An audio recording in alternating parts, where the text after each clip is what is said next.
کسی بہترین اردو داں کا جملہ نہیں، بلکہ یہ اللہ کا قرآن ہے۔ فرمایا مشکل میں تم ہو تو گراں میرے محبوب پہ گزرتا ہے۔ حضور تو جلدی کرتے ہیں تمہاری بھلائی چاہنے میں، کیوں؟ رشتہ بڑا گہرا ہے۔ النبی اولیٰ بالمؤمنین من انفسہم، فرمایا یہ وہ محبوب ہیں جو تمہاری جانوں سے بھی تمہارے زیادہ قریب ہے۔ رسول کائنات صلی اللہ تعالی علیہ وآلہ وسلم امت کے حق میں نرم دل رکھتے، نرم۔ لوگ سمجھتے ہیں شاید کسی کا بھلا یہ ہوتا ہے اس کو 4 پیسے دے دیے جائیں، شاید اس کا بھلا یہ ہے کہ اسے نوکری پہ لگوا دیا جائے، شاید بھلا یہ ہے کہ اس شخص کو اگر کسی وہ مشکل میں آ گیا ہے تھانے کچہری کے معاملے میں تو وہاں اس کو سہولت دلا دی جائے، آسانی کر دی جائے، کسی کو مضبوط کر دیا جائے، تو یہ اس کے ساتھ بھلائی ہے۔ میرے رسول پاک صلی اللہ تعالی علیہ وسلم نے بتایا کہ میں نہ مکارم اخلاق کی تکمیل کے لیے آیا ہوں، میں تمہارا وہ نفع کرنے آیا ہوں کہ تمہارا دل ساری جگہوں سے ہٹا کے رب رسول کی طرف مائل کرنا ہے، تمہاری طبیعتوں کے اندر جو سختی ہے اسے نرمی میں بدلنا ہے، تمہارے مزاجوں کے اندر جو بے لگام خواہشات ہیں انہیں شریعت اسلامیہ کی پابندی کی لگام دینی ہے۔ حضور سید عالم علیہ السلام نے لوگوں کی اصلاح کا جو دیکھے نا، اگر کسی گھر میں بگڑے بچے سنور جائے نا تو روٹی تھوڑی بھی ہو تو گزارا ہو جاتا ہے، اگر گھر والے اخلاقاً اتنے اعلیٰ ہوں، ایک دوسرے سے پیار کرتے ہوں تو تھوڑے پیسوں پر بھی وقت گزر جاتا ہے۔ رسول پاک کا دل دھڑکتا تھا، کس لیے؟ صرف اس لیے نہیں کہ لوگوں کو نوکریاں مل جائیں، مال مل جائے، لوگ جو ہیں ان کے گھر کشادہ ہو جائیں، بلکہ حضور کا دل دھڑکتا تھا کہ لوگ دوزخ سے بچ جائیں، جنت کی طرف ان کا سفر ہو جائے۔ ان کے دلوں سے حسد کو، تکبر کو، غرور کو، انا کو، خود پسندی کو، عجب کو نکال دیا جائے۔ یتلو علیکم آیاتنا ویزکیکم، ان کا تزکیہ کر دیا جائے، دل صاف کر دیے جائیں۔ رسول پاک صلی اللہ علیہ وسلم احساس کے ساتھ جاتے۔ ہمارے ہاں نا تبلیغ ہوتی ہے لیکن اس میں درد نہیں ہوتا، اللہ ماشاء اللہ اچھے لوگوں کی بات نہیں کرتا۔ لو میرے جیسے آدمی نے تقریر کرنی ہے، گھنٹہ گزارنا ہی ہے، تو پھر بعض اوقات نفس کی خواہشیں غالب ہوتی ہیں تو وہ اصلاح سے زیادہ شوق داد لینے کا غالب آ جاتا ہے۔ وہ آپ کو پتہ ہے نا، وہ ہمارے ہاں پھر وہ نقیب محفل بیچارہ کبھی بھاگ کے ادھر چلا جاتا ہے، کبھی بھاگ کے ادھر آتا ہے، کہتا ہے میں نے جملہ دینا ہے۔ اب وہ ایسے لگتا ہے جملہ نہیں دینے لگا، کوئی ایٹم بم دینے لگا ہے، جس میں اتنی اسے پریشانی، ایک جملہ کہنے لگا، اسے سنبھال کے رکھنا، ضائع نہ کرنا، یہ نہ کرنا۔ وہ تو جملہ رہنے دے، تو آیت دے ہمیں کوئی قرآن پاک کی، تو ہمیں کوئی حدیث پاک سنا، تو اس حدیثی بات کر، یہ تو مطلب۔ اور پھر وہ داد کا اتنا شوق کہ جب تک سارے ہاتھ نہ کڑھیں، جب تک شمال جنوب والے نہ بول پڑیں تب تک بات نہیں ہوگی۔ یہ کیسی بات ہوئی؟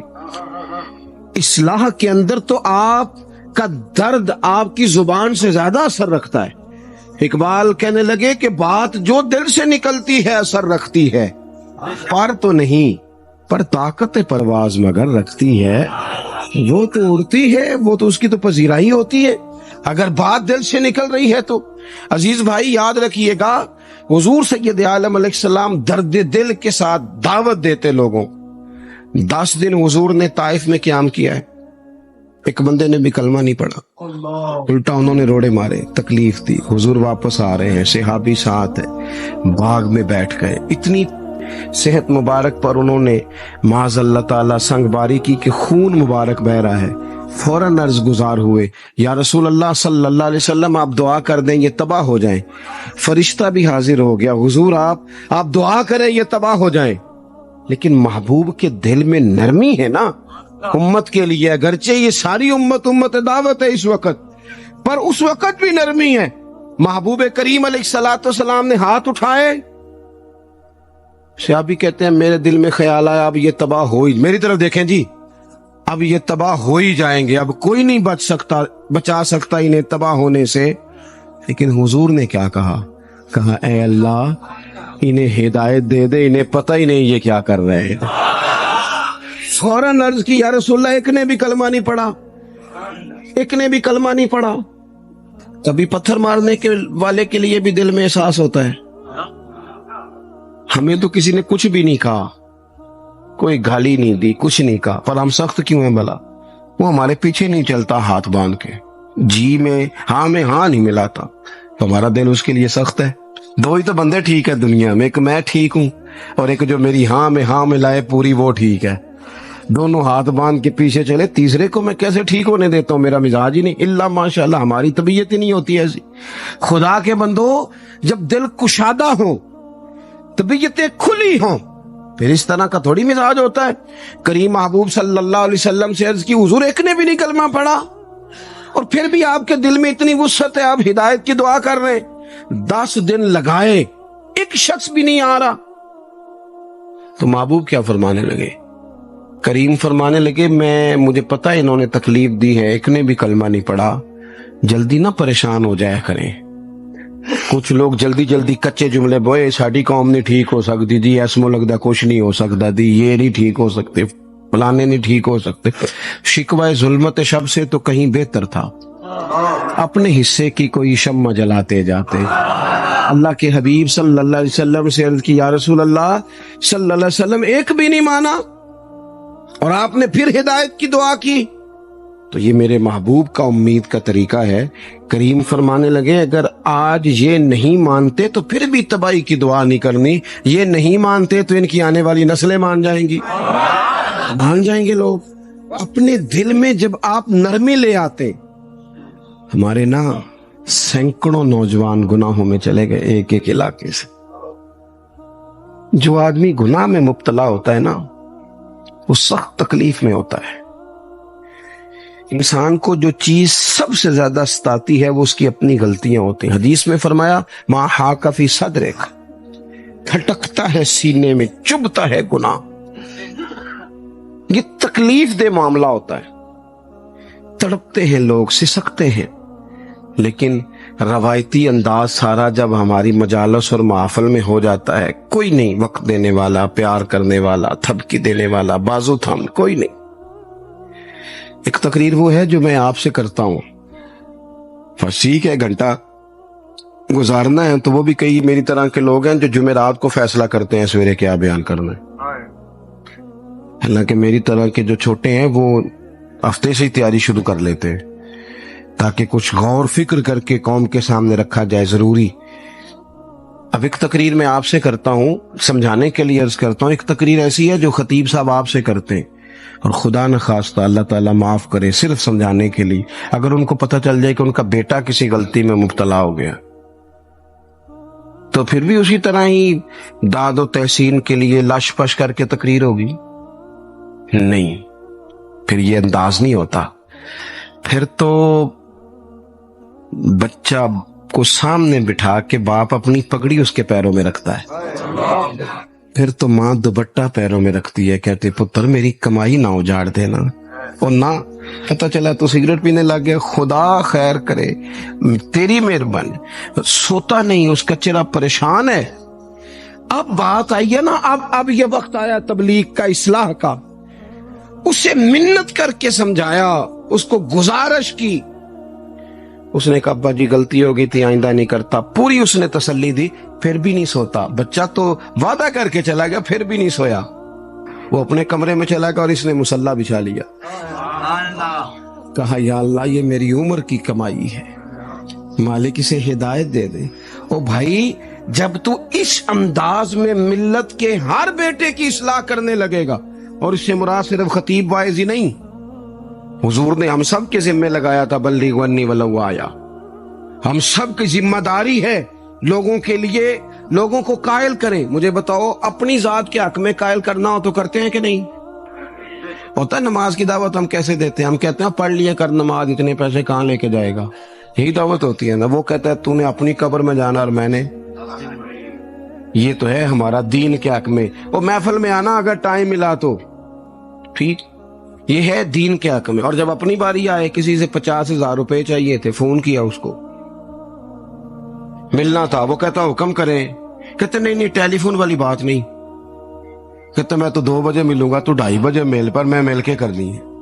پھر جاتے ہی اس سے 50,000 مانگا نہیں، پہلے منت کی، دکھ سنایا، پھر اسے ثابت کرایا کہ تیرے علاوہ دینا بھی کسی نے نہیں۔ سارے غلط بندے ہیں، تو ٹھیک ہے معاذ اللہ۔ پھر اس کو یہ بھی ثابت کرایا وقت پہ واپس کر دوں گا۔ اتنی ساری گزارش کر کے رو دھو کے جب وہ پورا قائل ہو گیا تو آخر میں کہا مجھے 50,000۔ صحیح کہہ رہا ہوں؟ ہاں نہ تو کرو نا، چلو ہلکا سا ایسے ایسے تو کرو نا، ہوتا ہے کہ نہیں ایسے؟ او بھائی اپنے حق میں قائل کرنا تھا تو تجھے سارا طریقہ آتا تھا، اور رب رسول کے حق میں قائل کرنے کا تجھے طریقہ ہی نہیں آتا، تجھے پتہ ہی کوئی نہیں کہ کیسے قائل کرنا ہے۔ اپنے لیے تو نے قائل مائل کرنا تھا، سارا پتا تھا، سب خبر تھی کیسے منانا ہے، اور کسی کو مسجد کے لیے منانا تھا تو کہتا جی میری کو مانتا ہی نہیں، میری کون سنتا ہے۔ آپ جب تک اس درد سے، زازان نام کا ایک گویہ تھا بغداد میں، گاتا تھا، آواز بڑی سریلی تھی، بڑے لوگ اس کے گرد جمع ہو جاتے، حضرت عبداللہ ابن مسعود رضی اللہ تعالیٰ عنہ، حضرت عبداللہ ابن مسعود، یہ وہ خوبصورت ہستی ہیں کہ محبوب نے فرمایا ان سے قرآن سیکھا کرو، یہ اسی طرح پڑھتے ہیں جس طرح میرے اوپر نازل ہوا تھا۔ حضرت عبداللہ ابن مسعود رضی اللہ تعالیٰ عنہ صحابہ میں مفتی، صحابہ میں قاری، بڑے آدمی۔ حضرت عبداللہ ابن مسعود ایک دن گزر رہے تھے کسی مقام سے جہاں بھی وہ رہتا تھا، تو وہاں اللہ معاف فرمائے گانے بجانے کی مجلس سجی ہوئی تھی، وہ گا رہا تھا، آپ گزرے تو کانوں میں ہلکی سی آواز گئی، قریب ایک شخص سے پوچھا یہ کون ہے، کس کی آواز ہے؟ کہا حضرت یہ زازان نام کا ایک گویہ ہے۔ وہیں کھڑے کھڑے درد سے کہنے لگے کتنی سونی آواز ہے، کاش یہ قرآن پاک کی تلاوت کرتا، اتنی خوبصورت آواز ہے، کوئی تو ہو نا جو اس درد سے بات کرے، کاش یہ قرآن پاک پڑھتا۔ اور پھر دعا مانگتے آگے تشریف لے گئے۔ وہ جوان تھا، فارغ ہو کے باہر نکلا، لوگوں کا رش تھا، ایک شخص نے اسے روکے، کہا زازان ادھر آ، پتہ آج کیا ہوا؟ کہا جناب کیا؟ کہنے لگے جانتے ہو حضرت عبداللہ ابن مسعود کو؟ کہا جانتے ہیں۔ فرمایا وہ صحابی رسول صلی اللہ علیہ وسلم آج گزرے، تیری آواز ان کی سماعتوں سے ٹکرائی تو فرمانے لگے کاش یہ قرآن پاک پڑھتا۔ کہنے لگا صحیح بتاؤ انہوں نے میرا نام لیا ہے؟ صحیح بتاؤ میرے لیے کہا انہوں نے؟ میرے جیسے شخص کے لیے میں سوچ بھی نہیں سکتا، میں کہاں وہ کہاں، میرا نام لیا ہے۔ کہاں؟ تھوڑی دیر رکا، چند لمحوں پتہ نہیں سوچے کہاں کہاں کا سفر کر کے آئیں، وہ ساری سوچیں درد بن کے آنسو بنی، اور پھر آنسو داڑھی پہ ٹپکے چہرے پہ آئے۔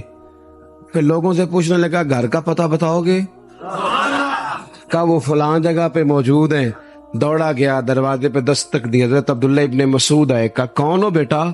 کہنے لگے حضور میں وہی ہوں جس کے بارے میں آپ نے کہا تھا کاش یہ قرآن پڑھتا، میں آ گیا ہوں، پڑھا دے مجھے قرآن پاک، پڑھا دے۔ کوئی بیٹھا ہوا مجھے دور دعا دیتا ہے، میں ڈوبتا ہوں پر سمندر اچھال دیتا ہے۔ کسی سے تو آپ پیغام حق کہیں، کسی کو تو دعوت خیر دیں، یہ سب سے بڑا بھلا ہے۔ اگر کسی بد اخلاق کو با اخلاق کر دو گے نا، اس کی بیوی سکون میں آ جائے گی، اس کی ماں آرام سے سونے لگے گی، اس کا باپ کہے گا وہ حد ہو گئی، میرا پتر ٹھیک ہو گیا ہے، تمیز سے بات کرنے لگا ہے۔ بچے پریشان ہوتے ہیں، بچے۔ میں بیٹھا تھا کھانا کھا رہا تھا گھر میں، تو میرے گھر والے کہنے لگے مدرسے کا کوئی بچہ باہر ہے، بڑا سخت رو رہا ہے۔ تو میں نے کہا بلاؤ، کسی استاد نے ڈانٹ دیا ہوگا، بچہ میرے پاس ہے تو اس کا وجود کانپ رہا تھا۔ میں نے کہا پتر کیا ہوا؟ کہنے لگا پیر صاحب وہ میری امی تے ابو کار فیر پہ لڑ دینے، کرو فون آیا ہے۔ تو میں نے کہا بیٹا پریشانی کی کیا بات ہے؟ کہنے لگے بڑی سخت لڑائی ہوتی ہے، میرے والد میری اماں کو مارتے ہیں، پھر ہم سارے بہن بھائی نا چار پنجوں کے نیچے چھپتے ہیں۔ تو وہ دور ہے، اس وقت تو 1.5 گھنٹے کا فاصلہ ہے، دور ہے میرا گھر، پر پتہ نہیں ہمارے گھر کیا ہو جائے گا۔ پیر صاحب آپ دعا مانگے نا، آپ دعا کریں نا، اس بچے کی کیفیت اور اس کے اوپر چھائی ہوئی آزمائش اور اس کے طبیعت میں اسے دیکھ کے میرے آنسو نکل گئے۔ کچھ دنوں کے بعد میں نے اس کے باپ کو بلایا، میں نے کہا خدا کے بندے، تیری انا اور تیری بیوی کی انا اتنی سخت ٹکراتی ہے کہ تیری اولاد پس کے رہ گئی، کاش تو رسول اللہ کی اس صفت سے آگاہ ہوتا کہ خدا کے بندوں کو معاف کر دو، اللہ تمہیں معاف فرما دے گا۔